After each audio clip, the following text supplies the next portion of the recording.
Mes honorables frères et sœurs, beaucoup se plaignent de ne pas avoir assez de temps. Beaucoup se plaignent de ne pas avoir assez d'argent. Beaucoup se plaignent de leur état physique, de ne pas avoir une bonne santé. Beaucoup se plaignent tout simplement. Mais est-ce que le problème n'est pas ici du fait ou ne vient pas du fait que nous avons perdu une partie ou peut-être la totalité de ce qu'on appelle barakatullah, la bénédiction d'Allah subhanahu wa ta'ala. En tout cas, le moins qu'on puisse dire, c'est que nous manquons cruellement, dû à nos propres manquements et déficiences, de baraka dans notre vie. Il y a presque plus, ou peu, ou très peu de baraka, à tel point où ce n'est pas une personne, ou deux, ce n'est pas Foulan ou Allan simplement, ce n'est pas Mohammed ou Karim simplement qui se plaignent du fait que le temps passe vite. Du fait qu'ils se plaignent que bien qu'ils travaillent, du matin jusqu'au soir, à la fin du mois, peut-être quelquefois ils se retrouvent à découvert, même s'il a un bon salaire. Peut-être ils se plaignent ici de douleurs physiques de jour comme de nuit, pourtant ici ils font du sport, ils ont des activités sportives. Peut-être que tout simplement ils ne cessent de se plaindre. Mais peut-être qu'on s'est posé les mauvaises questions. Au lieu de se dire c'est peut-être parce que je fais pas assez de sport, peut-être que c'est parce que je dors pas assez, peut-être c'est parce que je travaille pas assez donc je gagne pas assez, peut-être qu'il fallait se dire peut-être que j'ai un manque de bénédiction, de baraka divine dans mon argent, dans ma santé, dans mon temps, dans ma famille, dans mes enfants, dans la vie de tous les jours, dans ma vie. C'est ce qui fait que les bienfaits ne perdurent pas, les bienfaits n'augmentent pas. Pourquoi ? Parce qu'on est privé de baraka. Mais il faut bien comprendre qu'est-ce que le baraka. La baraka, c'est ce qu'on peut traduire en général par la bénédiction. Mais le sens du terme al-baraka, c'est az-ziyada, c'est l'ajout, c'est l'augmentation et la stabilité. C'est ça son sens. C'est-à-dire quand Dieu bénit ton argent, eh bien il y aura une certaine stabilité dans la quantité d'argent que tu as. Et plus que cela, une augmentation.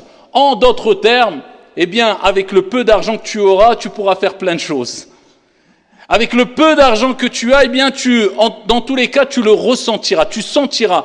Tu pourras faire plein de choses avec cet argent-là. On dit que c'est de l'argent qui est béni parce qu'il a une source licite, parce que tu as cherché à acquérir cet argent de manière halal, licite.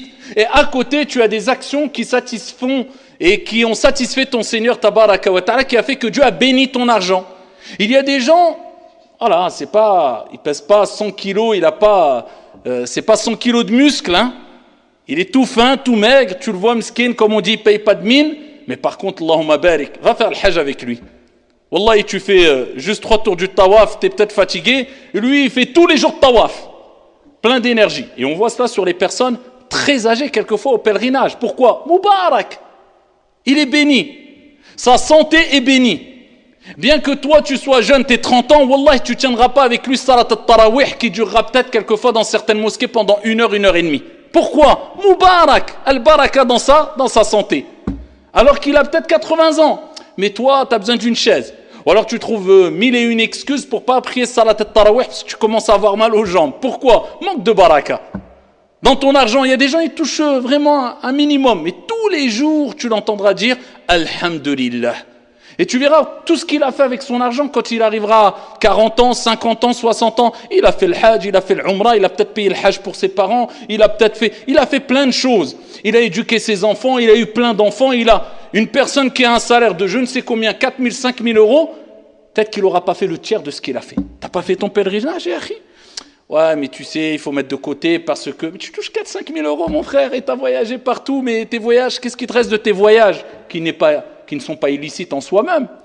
Mais c'est des voyages simplement pour acquérir un certain repos mondain. C'est bien en soi, mais la priorité, elle était où ? Elle n'était pas dans ton pèlerinage. Mais pourquoi tu ne l'as pas fait ? Pas de baraka. Donc il va quitter ce monde alors qu'il avait de l'argent pour faire des choses bénies. Parce que le pèlerinage, c'est un endroit béni et tu fais des choses bénies et ici, il a mis en priorité ad-dunya. Donc, comment avoir cette baraka ? Eh bien, il y a plusieurs moyens d'avoir cette baraka. afin de ne plus faire partie de ces personnes-là, comme je vous ai dit, qui ne cessent de se plaindre parce qu'ils ne ressentent rien. En fait, dans tout ce qu'ils font, il n'y a plus de goût, il n'y a plus de plaisir, ça ne dure pas, il n'y a pas de stabilité et il n'y a pas d'augmentation. C'est comme s'il y avait des trous dans ses poches. Tous les projets qu'il entreprend, ça n'aboutit pas, il n'y a pas de baraka. Comment atteindre la baraka de façon très résumée? Plusieurs manières, on pourra en parler plus d'une heure facilement. Mais de manière très rapide, incha'Allah ta'ala. La première des choses est dua, l'invocation. Demandez à Allah subhanahu wa ta'ala, car c'est Dieu, c'est une bénédiction divine. C'est Dieu qui accorde al-baraka. Dans ta santé, dans ta vie, dans ta famille, dans tes projets. Tu as besoin de baraka. C'est le tampon de réussite. C'est l'agrément. Wallah, tes projets, ils iront pas loin. Vous avez vu des gens qui sont dans l'illicite quelquefois. Ils ont beaucoup d'argent, tu dis celui-là. Mais t'entends 2 ans après, il est où? Soit il a eu un accident malheureusement, soit il est mort, soit il est en prison. Pas de baraka, ça dure pas. Non. El baraka, c'est quoi? La stabilité. Ça dure dans le temps. Et az-ziyada, l'augmentation. Eh bien, ici, ad-du'a. Demande à Allah subhanahu wa ta'ala de te bénir.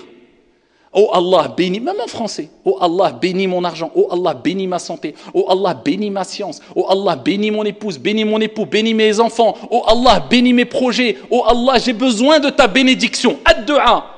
Car le prophète Mohammed sallallahu alayhi wa sallam lui-même, il disait Allahumma barik li fima a'tayt. Oh Allah, bénis ce que tu m'as accordé. Donc si le prophète disait cela, qui lui-même, le prophète al-Rasoul Mubarak, le prophète il est béni. Même sa main était bénie, sa sueur était bénie.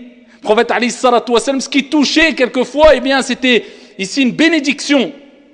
Eh bien, ici, le prophète lui-même disait Allahumma barik li fima a'tayt. Donc, tu demandes à Allah subhanahu wa ta'ala ad-du'a. Et Isa alayhi salam, Jésus lui-même, il dit, regardez, wa ja'alani, et Allah a fait de moi une personne mubarak, bénie où que je sois.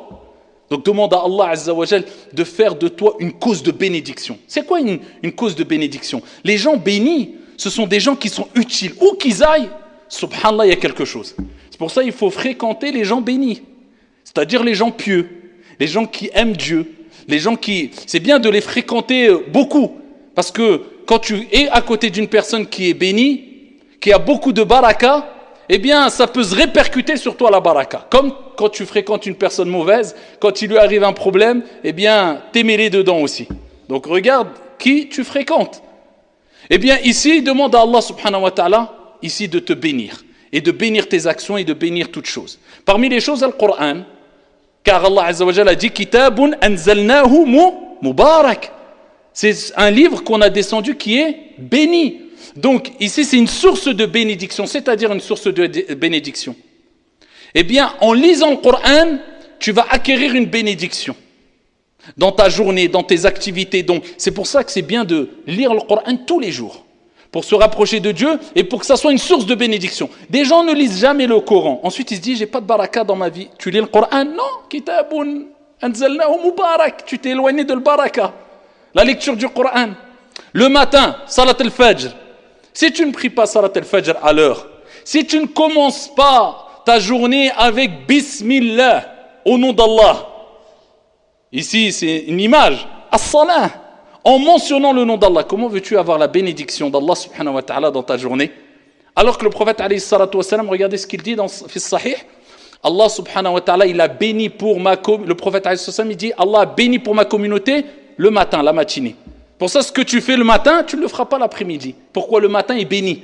Et pour commencer ta journée, et que ta journée soit bénie, commence par le nom d'Allah, à savoir, as-salah.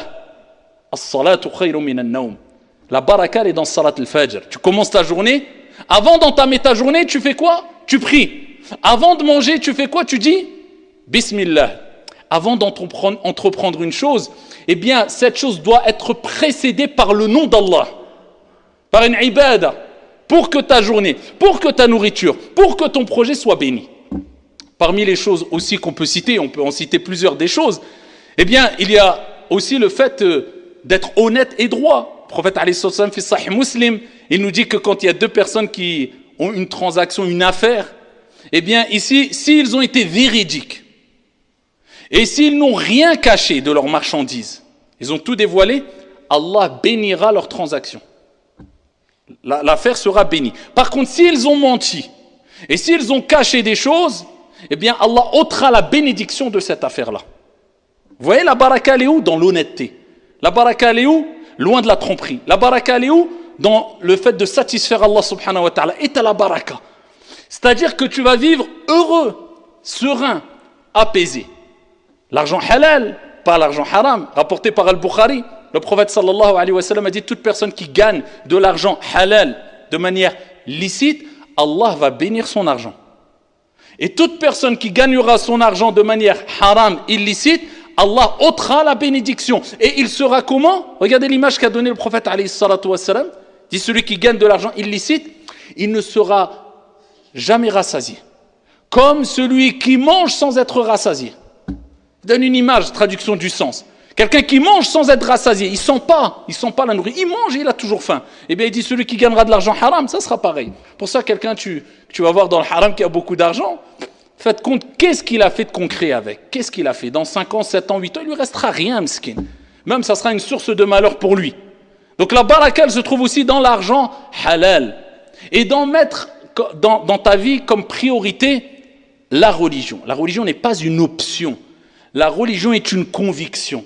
La religion est ma priorité. Et ensuite, le reste, toutes les activités mondaines, professionnelles, c'est bon, c'est important, et il faut que je consacre du temps, mais la priorité, c'est ma religion. Quand tu fais devancer pour Dieu ce que Dieu aime le plus, Dieu fera devancer pour toi ce qui est le meilleur pour toi en bénissant ton travail, tes activités et ta religion et ta vie d'ici-bas et de l'au-delà.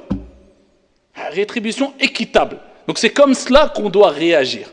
Donc demandez à Allah subhanahu wa ta'ala, de jour comme de nuit, de vous accorder al-baraka. Et faites tout ce qui est en votre possible pour acquérir cette baraka à travers, comme je vous ai dit, la prière, le bon comportement, à travers les bonnes actions, à travers le Coran, à travers la salat, à travers le dhikr. Et je terminerai avec ça aussi. Le dhikr, vous savez, vous connaissez le hadith de Fatima radiyallahu anha wa ardaha, fille du prophète, alayhi salatu wassalam, qui est venue voir le prophète. Elle a dit: à Rasulallah, est-ce qu'elle a demandé de l'aide, une servante pour l'aider dans ses tâches, dans ses activités? Parce que voilà, les tâches et les activités à l'époque, ce n'était pas comme aujourd'hui. Tu prends l'aspirateur, tu as juste à passer l'aspirateur sur le tapis. Tu veux de l'eau? Non, tu vas pas porter des seaux et faire des mètres, voire des kilomètres pour aller prendre de l'eau. Non, c'était très difficile. Et le prophète lui a dit: je vais te donner meilleur que cela. Vous connaissez le hadith, il lui a dit: avant de dormir tous les soirs, regardez, elle est où la baraka? Dans la santé, pour avoir de la force. Elle est dans le dhikr, dans l'évocation de Dieu, subhanallah. Elle est dans d'autres causes aussi, bien sûr, hein, dans le fait de faire du sport, de s'entretenir. Mais nous, en tant que croyants, on a cette conviction. We were in love that never meant to stay. Some things are real, even when they fade.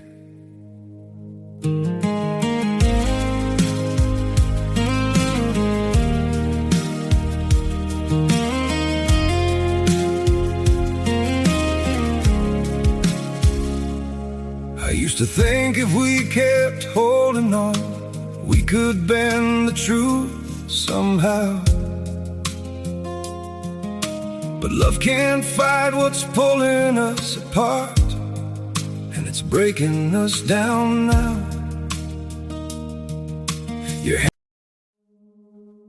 We were in love that never meant to stay. Some things are real, even when they fade.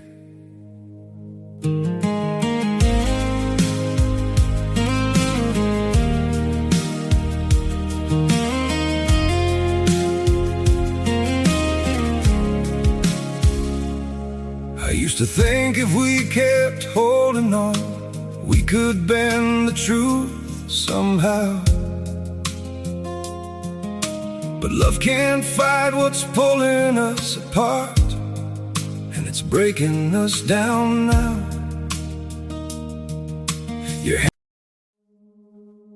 We were in love that never meant to stay. Some things are real, even when they fade.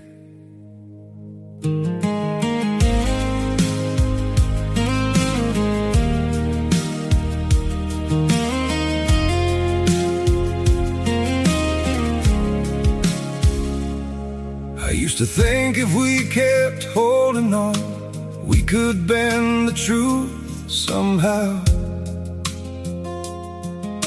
But love can't fight what's pulling us apart, and it's breaking us down now.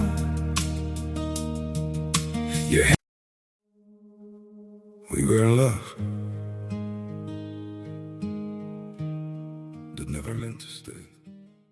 Elle est dans le rappel de Dieu. Il lui dit avant de dormir, tu dis 33 fois Subhanallah, 33 fois Alhamdulillah et 34 fois Allahu Akbar. Eh bien, après qu'elle ait mis en application cette recommandation prophétique, eh bien, elle n'a plus eu besoin d'aide.